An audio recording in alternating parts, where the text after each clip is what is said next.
Chapter 56 or Book 3, Part 27 Cinnamon's Missing Links. Here ended the Wind-Up Board Chronicle number 8. I exited the document to the original menu and clicked on the Wind-Up Board Chronicle number 9.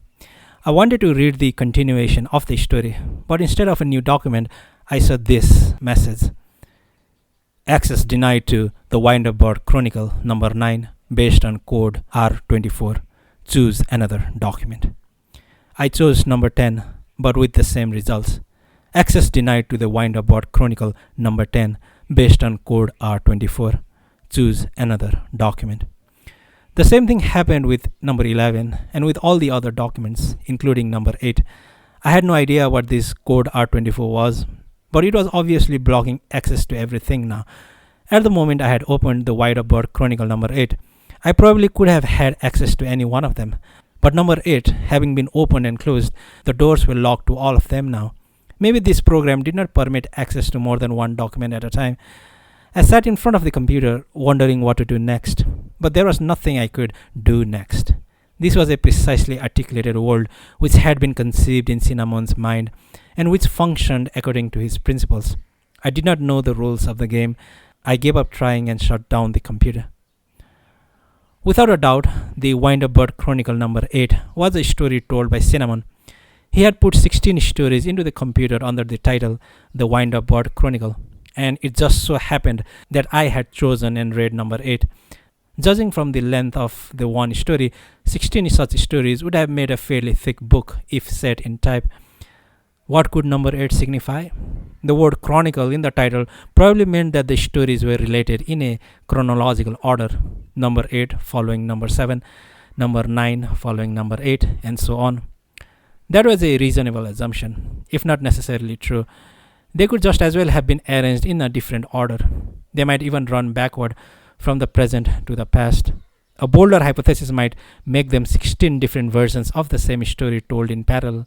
In any case, the one I had chosen was a sequel to the story that Cinnamon's mother, Nutmeg, had told me about soldiers killing animals in the Sinching Zoo in August 1945. It was set in the same zoo on the following day. And again, the central character was Nutmeg's father, Cinnamon's grandfather, the nameless veterinarian. I had no way of telling how much of the story was true. Was every bit of it Cinnamon's creation, or were parts of it based on actual events? Nutmeg had told me that absolutely nothing was known about what happened to her father after she saw him last, which meant that the story could not be entirely true. Still, it was conceivable that some of the details were based on historical fact.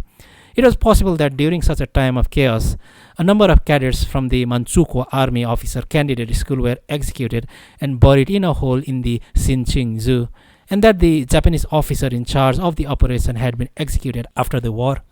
Incidents of desertion and rebellion by Manchukuo army troops were by no means rare at the time, and although it was rather strange to have the murdered Chinese cadets dressed in baseball uniforms, this could have happened as well. Knowing such facts, Cinnamon might have combined them with the image he had of his grandfather and made up his own story. But why, finally, had Cinnamon written such stories? And why stories? Why not some other form? And why had he found it necessary to use the word chronicle in the title? I thought about these things while seated on the fitting room sofa, turning a color design pencil over and over in my hand. I probably would have had to read all 16 stories to find the answers to my question, but even after a single reading of number 8, I had some idea, however vague, of what Cinnamon was looking for in his writing. He was engaged in a serious search for the meaning of his own existence, and he was hoping to find it by looking into the events that had preceded his birth. To do that, Cinnamon had to fill in those blank spots in the past that he could not reach with his own hands. By using those hands to make a story, he was trying to supply the missing links. From the stories he had heard repeatedly from his mother, he derived further stories in an attempt to recreate the enigmatic figure of his grandfather in a new setting. He inherited from his mother's stories the fundamental style he used, unaltered, in his own stories, namely the assumption that fact may not be truth, and truth may not be factual. The question of which parts of a story were factual and which parts were not was probably not a very important one for Cinnamon. The important question for Cinnamon was not what his grandfather did, but what his grandfather might have done. He learned the answer to this question as soon as he succeeded in telling the story. His stories used wind up bird as a key phrase, and they almost certainly brought the narrative up to the present day in the form of a chronicle, or perhaps not in the form of a chronicle. But wind up bird was not a term invented by Cinnamon. It was a phrase spoken unconsciously by his mother, Nutmeg, in a story she told me in the Aoyama restaurant where we ate together. Nutmeg almost certainly did not know at that time that I had been given the name Mr. Wind Up Bird, which meant that I was connected with their story through some chance conjunction. I could not be certain of this, however. Nutmeg might possibly have known that I was called Wind Up Bird. The words might have affected her story, or rather their story, might have eaten their way into it on an unconscious level. This story, jointly possessed by mother and son, might not exist in a single fixed form, but could go on taking in changes and growing as a story does in oral transmission. Whether by chance conjunction or not, the wind-up bird was a powerful presence in Cinnamon's story. The cry of the bird was audible only to certain special people who were guided by it toward inescapable ruin. The will of human beings meant nothing then, as the veterinarian always seemed to feel. People were no more than dolls set on tabletops, the springs in their backs wound up tight. Dolls set to move in ways they could not choose, moving in directions they could not choose. Nearly all within range of the wind-up bird's cry were ruined, lost. Most of them died, plunging over the edge of the table. Cinnamon had almost certainly monitored my conversation with Kumiko. He probably knew everything that went on in his computer. He had probably waited until I finished before presenting me with the story of the wind-up bird chronicle. This had clearly not happened by chance or a sudden whim. Cinnamon had run the machine with a definite purpose in mind and shown me one story.